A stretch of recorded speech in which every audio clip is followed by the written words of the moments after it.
बोल्दा बोल्दा म त कन्फ्युज हुन्छु। आज म मिनी भ्लग बनाउँछु। म एकैचोटि म रेडी भएर देखाउँछु। ओके, म चाहिँ आज रेडी भएर हस्पिटल चेकिङको लागि जान आँटेको, चेकअपको लागि।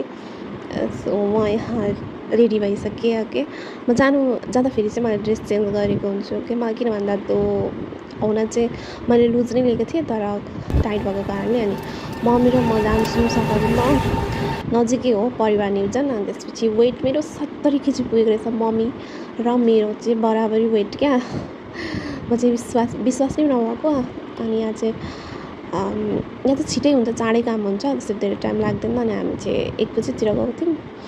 1 बजीभन्दा हामी चाँडै गएको थियौँ। अनि आएर मही खाएँ। अनि हामी आएर एकछिन हावा खाँदै गफ गर्दै बस्छौँ। मम्मीलाई फेरि जानुपर्ने हुन्छ दोकानतिर खाना लिएर। अनि हतार हतार जानुभयो। अन्त यो चाहिँ मेरो मेडिसिनको लागि के, म यसरी लेमन वाटर खान्छु नि त आइरन खाँदाखेरि। अनि यसरी म चाहिँ सुरुदेखि नै अहिलेसम्म चाहिँ म यसरी खाइरहेको छु। अनि यो चाहिँ मेरो सुरुदेखिको सबै रिपोर्टहरू हो।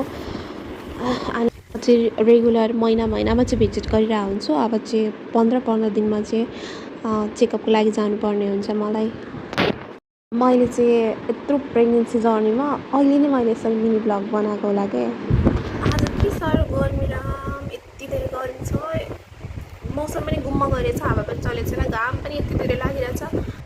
त्यसपछि म एकदमै टायर्ड भइसकेको हुन्थेँ। अनि गर्मी पनि क्या एकदमै धेरै गर्मी थियो। अनि म एकछिन सुतेँ। अनि सुतेर उठेर रेडी भएर म 5 बजीतिर निस्केँ। मलाई चाहिँ एकदम धेरै क्रेभिङ भइरहेको थियो क्या मोमो खाने। हुन त अरू कुराहरू पनि खाने हुन्छ क्रेभिङ, तर एउटा मात्र चुज गर्नु पर्दाखेरि त्यही नै म चाहिँ खान्छु भनेर म साथीलाई भनेर हामी दुईजना चाहिँ गयौँ सङ्गीत चोकबाट हुँदै दार्जिलिङ भनेर अस्ति टिकटकमा देखिरहेको थिएँ नि त मैले। अनि त्यही भएर त्यहाँ गएँ, गफ गर्दै हामी रमाइलो गर्दै गयौँ। धेरै दिनपछि नै हो नि त मैले यसरी गेटअप गरेर हिँडेको।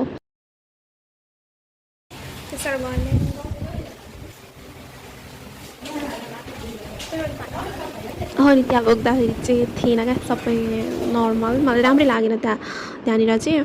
अनि त्यही पनि खाजा अर्डर गऱ्यौँ, खायौँ, ठिकै थियो, खासै मन परेन मलाई। अनि त्यसपछि खाएर हामी निस्क्यौँ, अलिअलि भिडियो बनाएँ, फोटो खिच्यौँ। अनि त्यसपछि साँझ परिसकेको थियो नि त। अनि त्यसपछि हामी मेरो काकीको घर गयौँ।